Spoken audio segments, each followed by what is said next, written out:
आज सुबह जब इस हवाले को देख रहा था तो यहाँ पर एक शख्स ने मुझसे पूछा कि मसीह खुदावंद ने उस वक्त क्यों नहीं कुर्बानी दी जब आदम और उसकी बीवी ने गुनाह किया, क्योंकि अगर खुदा उसी वक्त कुर्बानी दे देता तो फिर इतने ज्यादा लोग गुनहगार ना होते, हम भी गुनहगार ना होते, आप भी गुनहगार ना होते और शायद हम पैदा भी ना होते।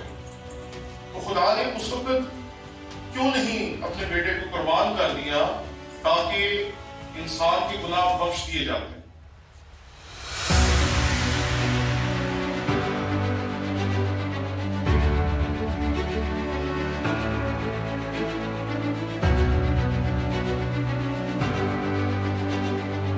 हमने आपके शौक की कदर करते हुए एक नया YouTube चैनल शुरू किया जिसका नाम है टोनी विलियम ऑफिशियल।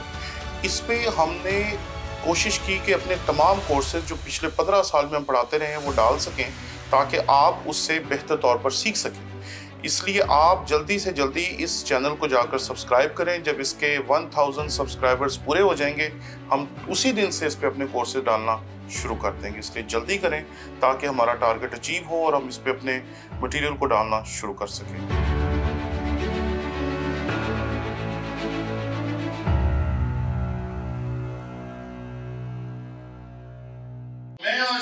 जब इस हवाले को देख रहा था तो यहाँ पर एक शख्स ने मुझसे पूछा कि मसीह खुदावंद ने उस वक्त क्यों नहीं कुर्बानी दी जब आदम और उसकी बीवी ने गुनाह किया, क्योंकि अगर खुदा उसी वक्त कुर्बानी दे देता तो फिर इतने ज्यादा लोग गुनहगार ना होते, हम भी गुनहगार ना होते, आप भी गुनहगार ना होते और शायद हम पैदा भी ना होते। तो खुदा ने उस वक्त क्यों नहीं अपने बेटे को कुर्बान कर दिया ताकि इंसान के गुनाह बख्श दिए जाते। तो मैंने उसे कहा कि आदम के सामने अगर मसीह की कुर्बानी हो भी जाती तो शायद उसे पता ही ना चलता कि ये कुर्बानी क्यों की जा रही है, क्योंकि आदम को जो शरीयत दी गई थी वो छोटी सी शरीयत थी। उसका एक ही हुक्म था कि फला दरख्त का फल खाना और फला का फल ना खाना। अगर उसे 10 काम भी दिए जाते तो उसे समझ ही नहीं थी आनी, क्योंकि उसे जब कहना था कि खुदावंद तेरा खुदा एक ही खुदावंद है तो उसने पहला सवाल ये पूछना था कि खुदा क्या है। अगर उसे कहते कि तो अपनी पड़ोसी की किसी चीज का लालच ना कर तो वो पूछता मेरा पड़ोसी कौन है। अगर उसे कहते कि तू किसी और औरत पे नजर ना डाल तो उसके सामने तो उसकी बीवी के अलावा कोई और औरत ही नहीं थी। तो आदम को समझ ही नहीं थी होनी कि उसके लिए ये कुर्बानी क्यों दी गई। हम इंसान होते हुए बहुत से मशवरे दे देते हैं कि ऐसा हो सकता था, वैसा हो सकता था, ये हो सकता था, वो हो सकता था, लेकिन ये बात याद रखें कि खुदा तभी सब कुछ है जब खुदा का वक्त मुकर्रर आ जाता है। जब उसका वक्त मुकर्रर हो जाता है, जब वो कह देता है कि अब ये होना चाहिए, तब उसे कोई रोक नहीं था। पिछले दिनों आपने क्रिसमस और नए साल के ऊपर मसीह की पैदाइश की कहानी को बार बार पढ़ा और उसमें से बहुत से पैगाम आपने सुने होंगे। और मैं जब उन सारे पैगाम को देख रहा था जो मैंने भी दिए और लोगों से भी मैंने सुने मुख्तलिफ इबादत में, तो मैं देख रहा था कि खुदा ने किस तरीके से मसीह खुदावंद को जब भेजा तो उसकी सारी तैयारी उसने बड़ी खूबसूरती और बारीक बीनी से की। उसने एक कवारी को उठाया और कवारी भी तो नहीं दरेड़। उसे पता था कि अगर किसी को पता चल गया कि मेरी जो हमल है ये मेरे शौहर से नहीं है तो मुझे मार दिया जाए। और कोई सजा नहीं थी उनके पास एक ही सजा थी, पत्थर मार मार के मार दो। और अगर आपने कभी ये मौत देखी तो ये मौत सुनने में जितनी सादा सी लगती है ना कि बस पत्थर मारो और मार दो, ये उतनी होती है। इसलिए एक कुंवारी है मुकद्दसा मरियम जिसने ये सब कुछ कबूल कर लिया कि अगर मेरे साथ ये सब कुछ हो तो भी मैं उसके लिए तैयार हूं। चौथी आयत में आपने पढ़ा, लेकिन जब वक्त पूरा हो गया तो खुदा ने अपने बेटे को भेजा जो औरत से पैदा हो। उसने इंसानों के लिए कुर्बानी देनी थी, इसलिए इंसानों के लिए कुर्बानी देने के लिए, आपके और मेरे लिए कुर्बानी देने के लिए उसे इंसान बनना पड़ा।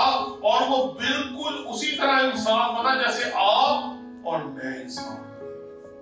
जैसे आप जब रूहें थी, रूह से जिस्म में आप आए, बिल्कुल वो ऐसे ही आए। फर्क सिर्फ इतना है कि हम अपने बाप की औलाद हैं और वो किसी इंसान की औलाद नहीं।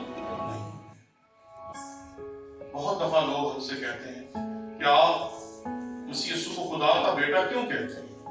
मैं यही कहता हूं कि हमें खुदा ने कहा है कि उसे खुदा का बेटा कहना चाहिए, क्योंकि फरिश्ते ने कहा कि रूह तुझ पर नाज़िल होगा, खुदा ताला की कुदरत तुझ पर छाया करेगी, इस सबब से मौलूद मुकद्दस खुदा का बेटा कहलाएगा। और फिर जब मसीह खुदावंद बपतिस्मा लेके ऊपर आते हैं, उनके पाक को नाज़िल होता है, तो आसमान से क्या आवाज आती है? ये मेरा बेटा है जिससे मैं खुश हूं। तो ये वक्त पूरा हो गया था। उसने कवारी को तैयार किया ताकि उसे जन्म देने के लिए तैयार हो जाए। उसने एक बंदा खड़ा किया जिसने एक लफ्ज भी नहीं कहा पूरी इंजील में, ना यीशु उसका बेटा है और ना ही उसने उसकी नस्ल को लेकर चलना है, लेकिन वो जो कुछ हो सकता है मुकद्दसा मरियम के मंगेतर होते हुए उसके लिए करता है और खुदा उसे तैयार करता है। और वो बार बार फरिश्ते से पैगाम लेता है। पहले जब वो उसे छोड़ देना चाहता है तो खुदा का फरिश्ता उसे कहता है ऐसा ना कर, क्योंकि जो कुछ उसकी पेट में है वो रूह कुदस की वजह से। वो उसको लेके बैतलहम जाता है, वहां बच्चा पैदा होता है। उसके बाद वो घर आते हैं तो पता चलता है कि यहाँ जो बादशाह है वो उसे मरवाना चाहता है, क्योंकि जो मजूसी थे उन्होंने उसे बता दिया था कि यहूदियों का बादशाह पैदा हो गया। और फिर वो उसको लेके मिस्र चला जाता है। जब मिस्र पता चलता है कि अब बादशाह मर गया तो फिर वापस ले आता है। इतना ताबेदार इंसान है जो खुदा ने वहां पर मुकर्रर किया। आप इस चीज को जरा नोट करें कि जब वक्त पूरा हो जाता है तो हर एक काम खुदा के मुताबिक सीधा होना शुरू हो जाता है और हर एक काम वैसे होता है जैसे खुदा की मर्जी होती है। हम जब खुदावंद की खिदमत के लिए जाना चाहते थे तो सन 1997 में हमने कोशिश करना शुरू की कि किसी तरह हम खुदावंद की खिदमत के लिए किसी बाइबल कॉलेज में, किसी सेमिनरी में चले जाएं। तो जहां भी जाते थे तो हमारा दाखिला नहीं था होता। जहां भी जाते थे वो कहते थे कि जी नहीं हो सकता, हमें यहाँ तो पादरी के बच्चों को दाखिला मिलता है या तो पादरियों के खानदान का बंदा हो, तो हम तो किसी भी तरह से इस काबिल ही नहीं थे। तो बार बार रद्द हो जाते थे। और एक वक्त में आया कि इतना गुस्सा भर गया, यार हम खुदावंद की खिदमत करना चाहते हैं और ये लोग हमारे लिए कैसे कर रहे हैं। तो फिर एक दिन सन 2002 में एक लेटर आया मेरे घर और उस लेटर में लिखा था कि आपकी इंटरव्यू की डेट ये है। तो मैं बड़ा हैरान हो गया क्योंकि हम तो भूल बैठे थे। हमने कहा अपनी खुदावंद की खिदमत करनी बहुत हो गया, हमने बहुत कोशिश कर ली, बहुत भागदौड़ कर ली, अब हमें कुछ भी करने की जरूरत नहीं। और फिर अचानक ही लेटर आ गया सन 2002 में और मेरे लिए बहुत मुश्किल था फैसला करना। मेरे 2 बच्चे थे, तब मिसेस थी, मेरा घराना था, खानदान था, सारी जिम्मेदारियां थी और ऐसे में छोड़कर सब कुछ चले जाना बहुत मुश्किल होता है। तो मैंने अपनी बेगम से कहा मैं नहीं जा सकता, मेरे लिए बहुत मुश्किल है। लेकिन 3 औरतें ने बहुत मेरी जिंदगी में दुआओं के जरिए से मदद की। मेरी माँ ने, मेरी सास ने और मेरी बीवी ये लगातार दुआ करती थी, क्योंकि इन्हें पता था चाल ढाल से, बातचीत से, जिंदगी से कि ये बंदा खुदा की खिदमत कर सकता और कुछ नहीं कर सकता। और इनकी दुआओं की बदौलत जब वक्त पूरा हो गया तो खुदा ने ये फजल दिया कि मैं सेमिनरी में जाऊं और वहां जाकर खुदा की तालीम हासिल करूं।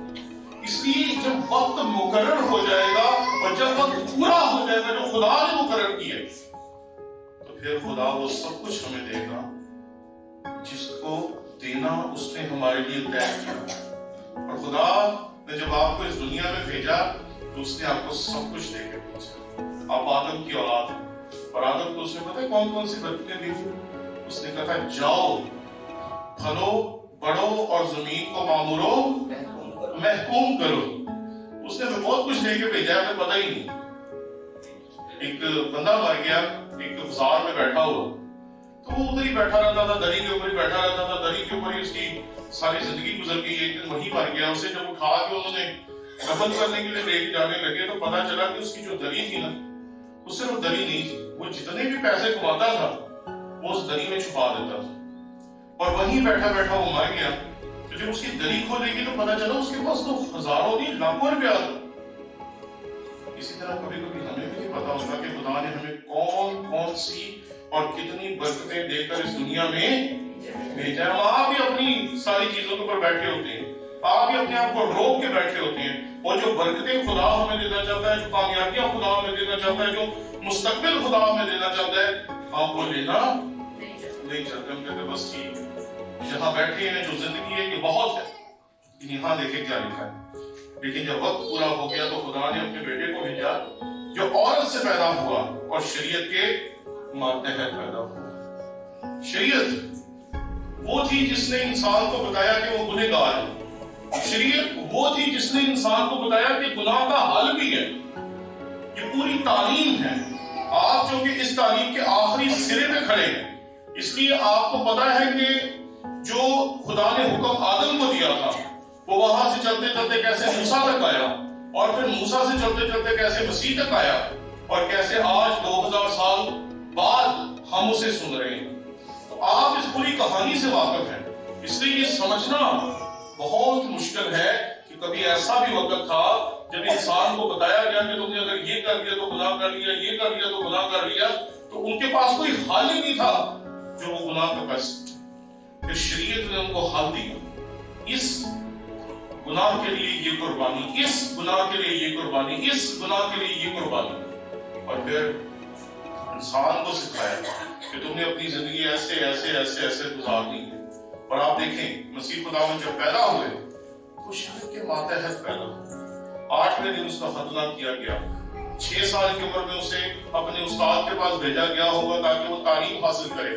12 سال کی عمر میں اس نے اپنی تعلیم مکمل کی، جب وہ ہیکل میں جاتا ہے اور وہاں جا کر وہ اکیلا رہ جاتا ہے اور وہاں کے استادوں سے مسیح خداوند بات چیت کر رہا ہوتا ہے۔ کیوں؟ اس کی تعلیم پوری ہو گئی تھی، شریعت کے مطابق چل رہا ہے، اور شریعت کے مطابق چلتے ہوئے جب تک وہ 30 سال کا نہیں ہوا، کیونکہ یہودیوں میں سادہ اصول تھا کہ 30 سال سے کم عمر کا بندہ خدا کے گھر میں بات بھی نہیں کر سکتا۔ جب وہ 30 سال کا ہوا اس نے بپتسمہ لیا، اور پھر وہ جب خداوند کے حضور گیا عبادت خانے میں اور اسے یسایہ کا صحیفہ دیا گیا تو اس نے پھر وہ حوالہ نکالا لوکا کی انجیل 4 باب میں سے، جس میں اس نے پڑھا خداوند کا روح مجھ پر ہے، کیونکہ اب وہ اس قابل ہو چکا تھا، 30 سال کا ہو چکا تھا، اور اب وہ اس قابل تھا کہ شریعت کے مطابق چلتے چلتے اب وہ خداوند کے کلام کی خدمت کو سر انجام دے سکتے۔ ہمیں جب کوئی روکتا ہے نا تو ہم اکثر کہتے ہیں انہوں بولا پتہ ہے، یہ پادری صاحب کہیں گے نا کہ پتر یہ نا تربیت کی ضرورت ہے، یہ کلام پڑھیا کرو، جے نہیں اجے نہیں اجے نہیں، ایسی کدی کدی وہ چرچ ہی چھڑ دیتے، پادری نہیں چاہتا سی بدی، کیونکہ ہم نہیں سمجھتے کہ ابھی جو وقت ہے وہ پورا نہیں ہوا۔ میں اپنی زندگی میں یہ بڑی واضح گواہی رکھتا ہوں کہ خدا نے جب وقت پورا ہوا تو تمام برکتوں کو جاری کر دیا۔ ہمیں بھی رکنا پڑے گا۔ مسیح خداوند نے 30 سال تک کیا کی خدمت؟ تو 3 سال کی ہے مسیح خداوند نے، تو 30 سال تک کیا کیا؟ 30 سال تک وہ شریعت کے تابع رہا، جیسے شریعت کے تابع رہنا چاہیے تھا، کیونکہ شریعت انسان کی تربیت کرتی ہے، انسان کو سکھاتی ہے، انسان کو آگے بڑھنے کے قابل بناتی ہے تاکہ وہ آگے جا کر مسیح خداوند کی شریعت کو سمجھ سکے۔ ہم لوگ کئی دفعہ اپنی کلیسیا کے اصولوں اور قاعدوں کو نہ سمجھتے ہوئے کبھی کبھی خدا کے خادموں کے خلاف چلنا شروع کرتے ہیں، لیکن اس حقیقت کو یاد رکھیں کہ یہاں لکھا ہے لیکن جب وقت پورا ہو گیا تو خدا نے اپنے بیٹے کو بھیجا جو عورت سے پیدا ہوا اور شریعت کے ماتحت پیدا ہوا۔ اس نے شریعت کو نہیں توڑا، وہ شریعت کے تابع رہا، لیکن شریعت میں خدا نے بتایا کہ گناہ جو ہے اس کی جو خلاصی ہے وہ کبھی بھی قربانیوں سے نہیں ہو سکتی۔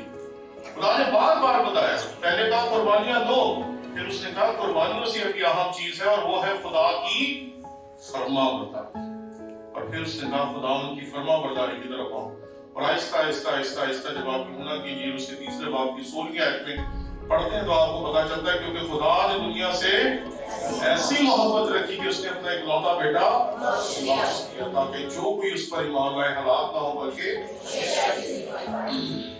اور اس رسول بتاتا ہے کہ اس نے شریعت کی تابعداری کیوں؟ ताकि शरीयत के मातहतों को मोल लेकर छुड़ा ले और हमको ले पालक होने का दर्जा मिले। ले पालक होने का दर्जा। बहुत सारे लोगों ने मुझे कहा कि हमारी बहुत मुखालफत होती है। मैं कहा वो तो होनी चाहिए। जी वो क्यों? मैं कहा आपकी दुआ सबसे ज्यादा फर्क है। लोग जब दुआएं करते हैं तो उनकी दुआओं का तरीकेकार और अंदाज बिल्कुल फर्क है। आपकी दुआ का अंदाज ही बिल्कुल फर्क है। आप जब अपनी जुबान बोलते हैं खुदावंद के हुजूर को, आप क्या कहते हैं? ऐ हमारे। दुनिया में और कोई मजहब इसकी इजाजत नहीं देता और आप सीधे ही उसे कहते हैं ऐ हमारे। यहूदी भी या दुनिया का कोई भी मजहब उठा लें, वो आज भी खुदा को अपना देवता समझते हैं, खुदा को अपना क्या कहते हैं बचाने वाला, खुदा कुर्बानियों को कबूल करने वाला, ये सब समझते हैं, लेकिन उसे बाप कोई नहीं करता। क्यों? क्योंकि उनके पास ये हक नहीं। आपके पास ये हक है क्योंकि उसने दिया है। यहाँ क्या लिखा है? ताकि शरीयत के मातहतों को मोल लेकर छुड़ा ले और हमको ले पालक होने का दर्जा मिले। उसने हमें ये दर्जा दिया कि हम उसे ऐ हमारे बाप कह के पुकार सकते हैं। और जिससे भी आप बात करें कहेंगे हम ऐसे कैसे खुदा को बाप कह सकते? हम नहीं कह सकते, लेकिन का शुक्र है कि उसने आपको और मुझे ये हक बख्शा कि हम उसे ऐ हमारे बाप कह के पुकार सकते। पहली चीज। दूसरी चीज, ये ले पालक होना जो है ना, ये हक है। ये बात याद रखें, ये कानूनी हक है कि अगर आप किसी को ले पालक ले लेते तो वो आपकी तमाम जायदाद का बराबर का हिस्सेदार बन जाता है। जब हम यूहन्ना की इंजील उसका पहला बाब उसकी 12वीं आयत पढ़ते तो वहां लिखा है क्योंकि जितनों ने उसे कबूल किया उसने उन्हें खुदा के फर्जंद होने का हक बख्शा। उसने हमें खुदा के फर्जंद होने का हक बख्शा है। एक बंदे ने मुझसे पूछा मसीह यीशु को खुदा का बेटा क्यों कहते हैं? मैं कहा वो लोगों को खुदा ने बेटे बना दिया था, मोदे बेटे होता वक्त के यूहन्ना की इंजील पहला बाब 16वीं आयत पढ़े, आप खुद हैरान बात किया सॉरी पढ़े, आप खुद हैरान हो जाएंगे।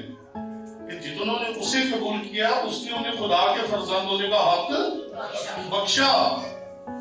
वो तो हमें हक बख्शता, हमें कहता है तो मैं हमारे बाप कह के दुआ करो। तो ये हक है और ये कानूनी हक है। ये बात याद रखिए। अगर आप किसी को ले पालक बेटा बना लेते हैं यहूदियों में तो वो आपकी जायदाद का बराबर का हिस्सेदार होता। आप मसीह खुदावंद के साथ खुदा की बरकतों के बराबर के हिस्सेदार है। लेकिन हमें खुद ही नहीं पता हम जिस गुदड़ी के ऊपर बैठे हैं वो कितनी की। हमें अपने की पता खुदा ने आपको क्या करने के लिए इस दुनिया में भेजा है।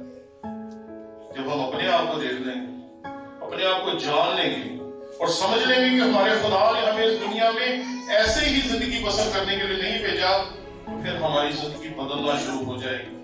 फिर ये बेहतर से बेहतर, अफजल से अफजल, आला से आला होती जाएगी। इसलिए याद रखें कि आप वो वाहिद लोग हैं इस दुनिया में जो खुदा को बाप हैं।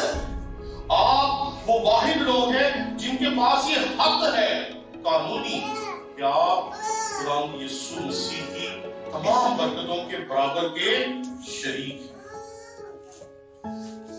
सबसे गहरा ताल्लुक है, सबसे गहरा ताल्लुक बाप और बेटे का रिश्ता या बाप और बेटी का रिश्ता जो है, इससे आगे कोई ताल्लुक नहीं है जो खुदा ने हमें बताया हो।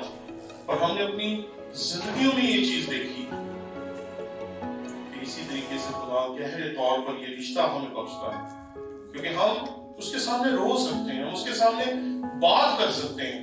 और बाप की एक बड़ी खासियत होती है, शायद आपके भी बाप ऐसे ही हो कि बच्चा या बच्ची कुछ भी कर ले, जब वो आके रो पड़ती है तो बाप क्या करता है? फिर माफ कर।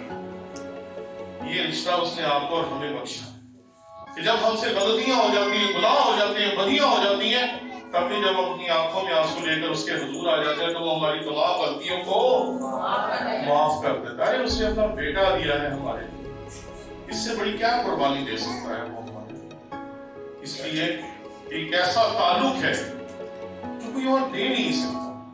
मैं हिंदुओं को जब देखता हूं तो उनके हर मंदिर में, चाहे वो छोटा है میں نے یہ نیپال میں دیکھا تھا کہ اتنی سی تھڑی بنی ہوئی تھی، تو ہمارے ساتھ پادری صاحب تھے، وہ اس کے اوپر چڑھ کے بیٹھ گئے، تو وہ تھڑی سڑک کے ایک سائڈ میں بنی تھی، میں نے کہا پتہ نہیں کیوں بنی ہے، تو میں اس کے چاروں طرف دیکھا تو اس کے نیچے ایک چھوٹا سا مندر بنا ہوا تھا، اندر ایک مورتی پڑی ہوئی تھی اور سامنے کچھ پھول پھال کسی نے ٹاور ڈالے ہوئے تھے، تو میں نے اسے جلدی سے اتارا، میں کہا نیچے اتر، تو وہاں بھی گھنٹی لگی ہوئی تھی۔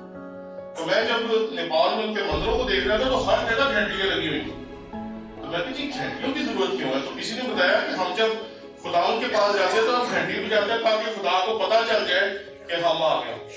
میں کہا یہ کیسا خدا ہے جس کو بتانا پڑتا ہے ہم آ گئے؟ ہمارا خدا تو ہمیں بتاتا ہے، بھائی اٹھو، تیار ہو، خداوند کی خدمت کرو، چرچ جاؤ، عبادت کرو۔ یہ کیسا خدا ہے جس کو پہلے گھنٹی مارے؟ یہ تو مسکل والا خدا ہو گیا، پہلے مسکل مار دے تاکہ آگے پتا چل جائے۔ ہمارا خدا ایسا نہیں، وہ ہمارے پاس ہے، وہ ہمارے قریب ہے۔ میں نے اپنی زندگی میں دیکھا ہے جب آپ کسی برے حالات میں ہوتے ہیں، جب آپ پھنس جاتے ہیں، جب آپ کو پتا نہیں چلتا کہ میں کیا کروں، اس وقت خدا ہمیشہ ہمارے ساتھ کھڑا ہوتا ہے۔ کیوں؟ کیونکہ اس نے ہمیں مول لیا ہے، اور آپ کی جو قیمت، میری جو قیمت اس نے ادا کی ہے، وہ دراصل اس کا اپنا بیٹا ہے۔ اور آخری چیز، ہم جب اس کے بیٹے اور بیٹیاں ہیں تو ہماری زندگی میں بھی یہ چیز دکھائی دینی چاہیے، اور یہ سب سے مشکل کام ہے۔ چرچ میں بیٹھ کے نعرے لگا لینا، گیت گا لینا اور خداوند کے نام کے بڑے بڑے دعوے کر لینا یہ بہت آسان ہے، لیکن اپنی زندگی خدا کے مطابق گزارنا بہت مشکل کام ہے۔ لیکن جب آپ اپنے خدا کو اے ہمارے باپ کہتے ہیں تو پھر آپ کی اور میری، ہم سب کی ذمہ داری ہے کہ ہم اپنی زندگی میں اس کے بیٹے اور بیٹیاں بن کر دنیا کو دکھائیں، کھرے انسان بنیں، جو کہتے ہیں وہ کریں، جو نہیں کہہ سکتے، جو نہیں چھوڑ سکتے، اس کا کبھی دعویٰ بھی نہ کریں۔ سیدھی سی بات، کیونکہ اگر آپ کھرے ہوں گے تو آپ کی قیمت بہت زیادہ ہوگی، اور اگر آپ کھوٹے ہوں گے تو آپ کی قیمت کچھ نہیں ہوگی۔ آپ دبئی میں کبھی پاکستانی سونا لے کے جائے نا، پھر آپ کو پتا چلے گا کھڑا کھوٹا کیا ہوتا ہے۔ ہم دبئی میں گئے تو ہم نے اپنی انگوٹھیاں ان کو دی، ہم نے کہا بھائی یہ والی انگوٹھیاں رکھ لو اور اپنی انگوٹھی ہمیں دے دو۔ انہوں نے کہا کہ یہ پاکستانی سونا ہے، اس کو ہم نہیں لے سکتے۔ تو میں نے ایسے ہی بندے سے پوچھا، میں نے کہا بھائی یہ کیوں نہیں آپ لے رہے؟ اس نے کہا پاکستانی سونا، یہ تو پتہ ہی نہیں کہ اس میں کیا کیا انہوں نے مکس کیا ہو۔ تو جو چیز ملاوٹی ہوتی ہے اس کی کوئی قیمت نہیں ہوتی، جو چیز 2 نمبر ہوتی ہے اس کی کوئی قیمت نہیں ہوتی۔ اس جگہ کی اگر اصل رجسٹری بنائیں گے تو لاکھوں خرچ ہو جائے گا، لیکن رجسٹری کی نقل کتنے میں تیار ہوگی؟ 10 20 25 50 روپے میں۔ اس کی خالص بننا آپ کی اور میری ذمہ داری ہے۔ اگر ہم خالص بنیں گے، اگر ہم کھرے بنیں گے، خدا برکتیں دیتا رہتا ہے۔